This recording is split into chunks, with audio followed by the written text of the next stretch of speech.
877-801-8255. Steve, good morning to you.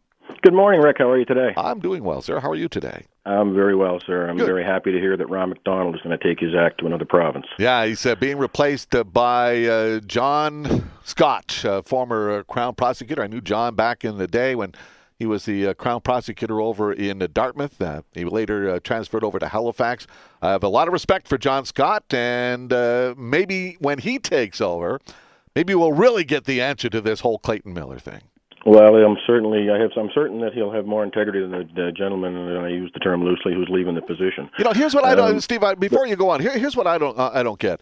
The Miller family and their lawyer produced new evidence. They say this was a man who is involved with the Cape Breton search and rescue, who said that the day after the police raid on the Nest, where Clayton and his friends had been drinking, the police raided it that night. The next day, Clayton hadn't returned home. So the family was worried. This individual says that he was part of a ground search and rescue effort to find Clayton in the area of the Nest. He says they searched that stream where the very next day police say they found the body of Clayton Miller. The search and rescue individual says at no time the day before that did they see any sign of Clayton Miller at all. The CERT and Ron MacDonald says they didn't bother to talk to this individual because he was too ill and frail. I would have thought that would be the first thing they would do, is to have a sit-down conversation with this man who claimed to lead that search and rescue. Well, Rick, here's a little insight for you. I can tell you with absolute certainty that with the claims that Mr. McDonald makes regarding Ron MacDonald makes regarding Bryan McDonald are completely false. And Bryan McDonald, and I know that Bryan McDonald is the gentleman who gave the interview. Yeah. He was the search coordinator for Cape Breton Search and Rescue on May 5th, 1990. Yeah. And the reason that I know that is because it was myself who recorded the interview between Ray Wagner and Mr. McDonald. Oh, really? Okay. I went there with Ray Wagner on two occasions. The first time we went there, we went just to meet Mr. McDonald and to see what his information was. That day, he told us the complete story of how they were called out first for a meeting at approximately noon on Saturday by the Chief Police of New Waterford Police Department. They went over there to discuss how search and rescue carried out their searches because the New Waterford Police at that point were not familiar with their procedures because they hadn't done any work together. Yeah. This call was approximately at 12 noon. The Chief of Police allegedly called. His name was Eric Langley. He was the chief of the head of Cape Breton Search and Rescue at that time. That call came at 12 o'clock approximately. So, but basically, there was a search area. There was a search of the area around the Nest, where the very next day after the search, police claimed they had found the body of Clayton Miller. The searcher said there was no sign, no indication of his body in that location at all. Exactly. Yeah. And he specifically drew for us. I had aerial photos enlarged of the area that had included the complete brook, and he drew for us with a red marker on the large photo exactly where the search was carried out, and it went right through the area where Clayton's body was found. They not only searched up the brook, they turned around when they finished to get to the top of the brook. They turned around, they searched all the way back down the brook. And one of the points that I wanted to make, Rick, that's very important, is that yesterday in the release from Ron MacDonald, he states, quote, he indicated this involved between 12 and 20 members of the team, unquote. That is false. Ron MacDonald is spreading false information when he makes that claim because Bryan McDonald never used the word 12 between 12 and 20. What he described to us, both times when we were there, he used the same numbers, and the numbers were between 12 and 15. Yeah, and reading here again, this is from the CERT report that came out. This is from what he released yesterday. This is from the yesterday as well. He says that individual that you referred to, who was interviewed and provided this information to the Millers, the report says, is known to CERT to be elderly and unwell. As a result, CERT determined an attempt to interview him would be contrary to the public interest. I call BS on that. I think the very first thing they should have done was get a hold of this individual and hear from him directly. This is an individual, Rick, who has dedicated 38 years of his life to Cape Breton Search and Rescue. Yeah. He is as highly trained as a search leader as can possibly be in this country. He is qualified to go anywhere in this country and take over any search. That is how well trained he is, and that man is as sharp as a tack. To suggest that anything to do with his age or his ill health, and his ill health is cancer, he didn't know at the time that we interviewed him that he had cancer. I've since learned through channels that he he found out after that he had cancer. Another thing that needs to be brought out, at the end of that paragraph that you just read, he suggests there are two options. Either Mr. McDonald is confused or quote, or his evidence is the result of influence from others, unquote. Yeah. I can guarantee you that there has been no influence put on Bryan McDonald because the Millers have never met the man. They've never spoken to the man. They've never had any contact with him in any way. Well, Ray Wagner and I spoke with that gentleman twice, and there was absolutely no influence by any kind exerted by Ray or myself. Steve, I got to run to another caller here, but we'll be talking coming up after the news at noon with Maureen Miller and Ray Wagner, the family lawyer, and we'll I'm hear. aware of that, Ray.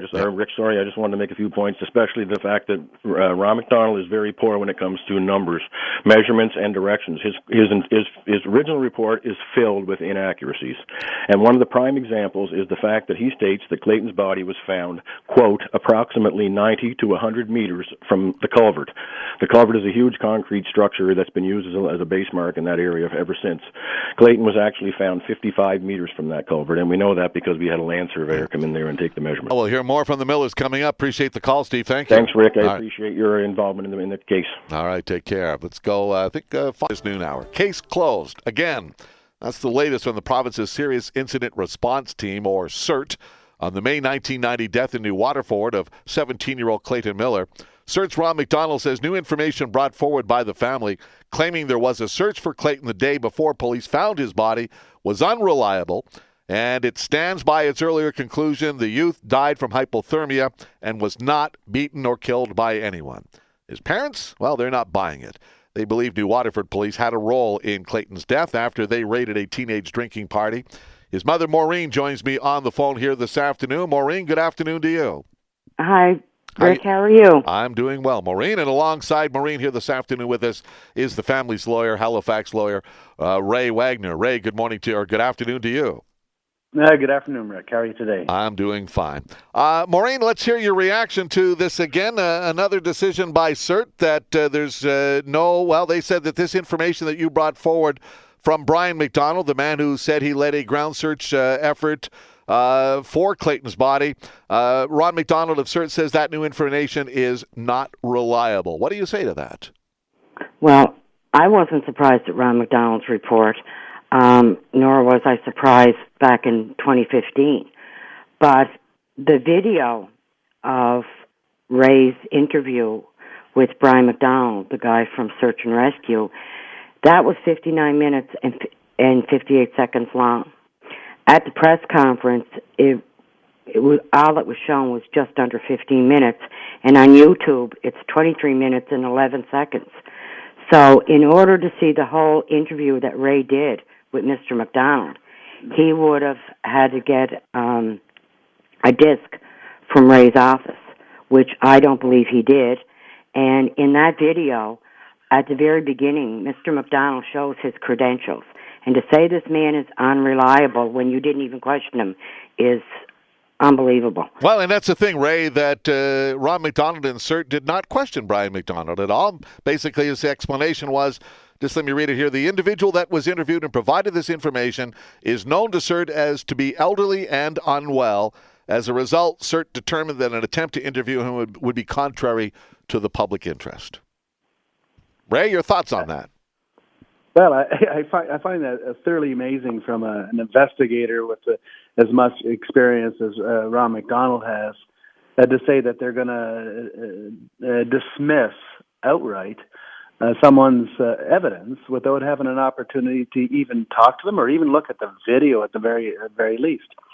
You would have thought that he would have had an opportunity at least make an attempt to talk to Bryan McDonald. Bryan McDonald is an extremely credible individual, and I can tell you that when I met with him on the two occasions I did, one as a preparatory discussion and the videotape that Maureen just spoke about, he is extremely credible and extremely alert. There is nothing wrong with his mentation whatsoever.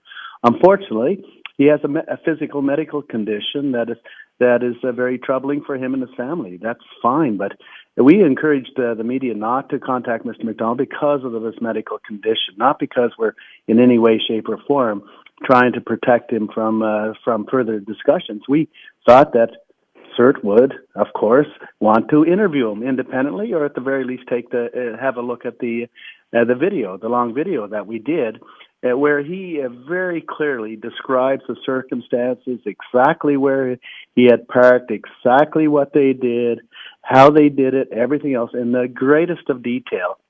And yet he's being dismissed because he's elderly. I think that is an insult to his character and reputation. It seems there's some confusion over the timeline involved. As I read this here, Bryan McDonald said that he led a ground search for Clayton beginning at around 4:30 the afternoon of May 5th.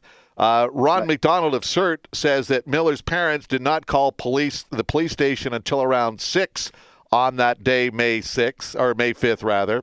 So he says the first official recorded call was after 6 p.m. on May 5th. So he says, quote, so they couldn't have called out a search team that started their work at 4:30 in the afternoon. He says that evidence not credible. What do you say to that? Okay, if Ron MacDonald went through all the information, he should have read the transcripts from the inquiry where I stated that I phoned Jervy had phoned the police a little after 1 a.m. on Saturday morning. I phoned around 9:30, and I phoned again around 11:30. Those are not in the book, the logbook, from what we're being told. But I know for a fact I did call. And this, we believe, is what caused search and rescue to be called to do a search of. And what we were under the understanding from Mr. McDonald, he was told that he is only to search the brook. 12:11. That's what brought on search and rescue, was my phone calls and Jervy's at a little after 11, because at a little after 1. Anyway, with this, we couldn't understand why they were denying my phone calls. And once Mr. McDonald came forward with the information that he had, I said, now we understand why. They don't want us to know the Cape Breton Search and Rescue were involved. Not only that, when Ray contacted Cape Breton Search and Rescue, or the Cape Breton Regional Police, for Clayton's file, Ray's office was first told they couldn't find it. And then when Ron MacDonald got involved, and we seen from his report that he got the files from the Cape Breton Regional Police, Ray's office sent another FOIPOP looking for the file. The file was sent to Ray's office on disk, and in that disk, we found the list from Cape Breton Search and Rescue, the call-out list of members and their phone numbers. Why would that be in Clayton's file? Yeah, good. The Cape Breton, good point. At the time it was New Watford Police Force. I want to ask Ray a specific question here, Ray, and that question is: do you know? You've alluded or suggested or hinted at the fact you know who might have been responsible for Clayton Miller's death. Will you reveal that name right here, right now? Well, I think that is something that we're still collecting information on. We do have a very clear timeline with respect to what had happened to Clayton, and we're trying to, of course, get as much verifiable information, and one of it, of course, was Bryan MacDonald. There's some other pieces of information that we're tracking down. We want to be as credible as we possibly can with as much original evidence as we possibly can get. So maybe at this moment in time, Maureen spoke, of course, before on your show and explained what she believes on the basis of the information that we have. But we're trying, of course, to be as objective as we possibly can, because when we come up with objective evidence, so what we're being told is that it's not reliable without even interviewing the witnesses that we came forward with. We have, of course, at the press conference, we had not only had Bryan MacDonald's video there and available, we also had 5 other individual statements from individuals that were in precisely the location where Clayton was found on Sunday, a day and a half later, that they said that they would literally had a trip over him, and Clayton had a bright red sweater on. And the foliage, of course, in the 1st of May, there is no foliage on the trees.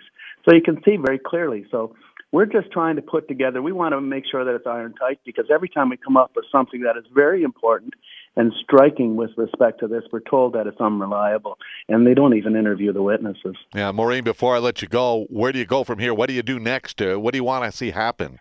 Well, one of the things that we have done is we put in a call to Mark Fury, who's the Justice Minister, which CERT is under the umbrella of.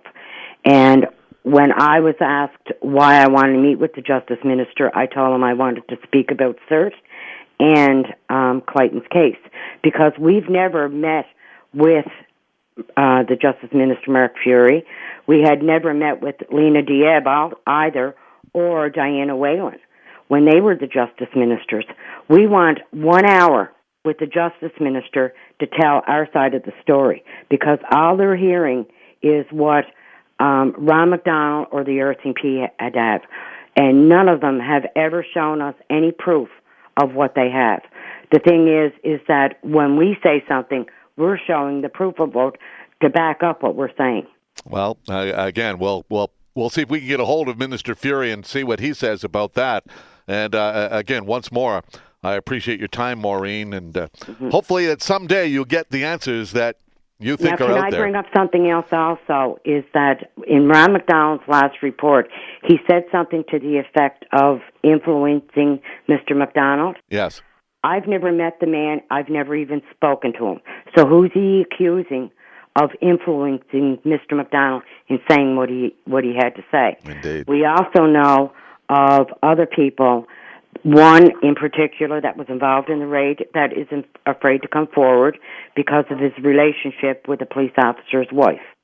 The other people that we know about knew about talk that went on. They were involved in the conversation of Clayton, Cape Breton Search and Rescue, looking for Clayton on that there Saturday. They know it was talked about, and they know it wasn't there.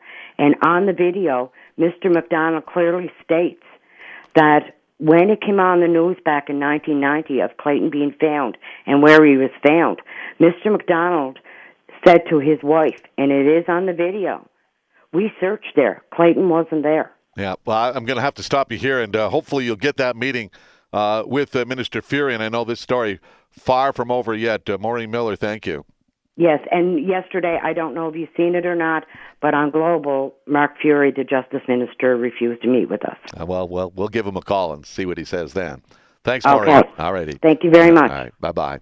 And Ray Wagner, again, this story far from over. Far from over it is, Rick, and we continue to dig, and we wouldn't be digging if we didn't feel that there was merit to what we're doing. Appreciate the time, Ray. Thank you. Okay, Rick. Nice talking to you. Ray Wagner, the family lawyer for Clayton Miller, and Maureen Miller, Clayton's mom. And again, their fight far from done yet, it seems. 12:17.